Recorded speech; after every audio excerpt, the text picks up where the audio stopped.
பெரிய பெரிய நபர்களோடு அவங்க ரொம்ப பெரிய ஆட்களோடு உரையாடக்கூடிய அளவுக்கான தரவுகளை கையில் வைத்திருந்துருக்காங்க. அந்த ஆட்டிடியூடை நீங்கள் எப்படி பில்ட் பண்ணீங்க? எதுக்கு இந்த கேள்வியை நான் கேட்குறேன்னா, இன்றைக்கும் கூட நிறைய பேர் வெல் இன்ஃபார்ம்டாக இருக்காங்க. ஏன்னா இன்ஃபர்மேஷன்ஸ் ஆர் ஹைலி அவைலபிள். அப்படிங்கிற பட்சத்தில் தரவுகள் நிறைய இருக்கிறது. ஆனால் அதை ப்ரெசென்ட் பண்ணுறதுக்கோ அல்லது நம்மை விட உயர்வானவர்கள் என்ற போது அதுட்டு அவங்கள்ட்ட எப்படி போய் சொல்கிறதுங்கிற ஒரு கூச்சம் இருக்குல்ல, அது ரொம்ப அதிகரிச்சுக்கிட்டே இருக்கிறது மாதிரி தெரியும். ஸோ அதுக்காக தான் இந்த கேள்வி கேட்குறேன். அந்த ஷை இன்ஃபீரியாரிட்டி காம்ப்ளெக்ஸு, மற்றவங்க அவங்கள எப்படி உங்களுக்கு முன்னாடி ப்ரொஜெக்ட் பண்ணுறாங்க அப்படிங்கிறது இது ஒரு பர்சனாலிட்டி தான் சார். இது மற்றவங்க உங்களை டாமினேட் பண்ணுறதுக்கு ட்ரை பண்ணுவாங்க. ஆனால் உங்களோட இன்னர் என்ஜினியரிங் இருக்குல்ல, உங்கள் இன்னர் ஸ்ட்ரென்த் இருக்குல்லங்க, அது கூட நீங்கள் இன்ஜினியரிங் தான் சார் சொல்கிறீங்க. அதுதான் சார். ஓகே, எஸ், யா, சொல்லுங்க.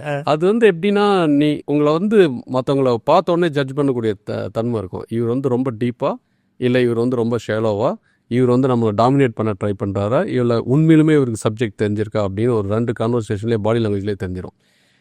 ரொம்ப உண்மையிலுமே அவங்க ஸ்ட்ராங்காக இருந்தாங்கன்னா அது அவங்க மற்றவங்களை டிஸ்டர்ப் பண்ண மாட்டாங்க, விட்டுருவாங்க. ஓ, அவங்களுக்கு கொடுக்க வேண்டிய ரெஸ்பெக்டை கொடுத்துட்டு அவங்ககிட்ட எனேபிள் பண்ணுவாங்க. இப்போ நீங்கள் எங்கிட்ட பெஸ்ட்டை எப்படி கொண்டு வரதுன்னு பார்ப்பீங்க. அப்போ நீங்கள் என்னை டாமினேட் பண்ண மாட்டீங்க, என்னை இன்ஸ்பயர் பண்ணுவீங்க. ஓகே. பட் நான் இன்செக்யூராக இருந்தேன்னா மற்றவங்களை டாமினேட் பண்ணிவிட்டு அவங்கள கீழே புஷ் பண்ணிவிட்டு நான் மேலே வர பார்ப்பேன். அந்த சபிள் டிஃப்ரென்ஸ்லாம் நமக்கு தெரிஞ்சு போயிடும். இது இப்படி தான். நம்மளை டாமினேட் பண்ணுறவங்கள நம்ம உயர்வானவங்க பெரியவங்க நினச்சி பயந்துட வேண்டியதில்லை. அப்படியே இக்னோர் பண்ணிடணும். அவங்க இன்செக்யூர்டாக இருக்காங்க. ஆமாம்.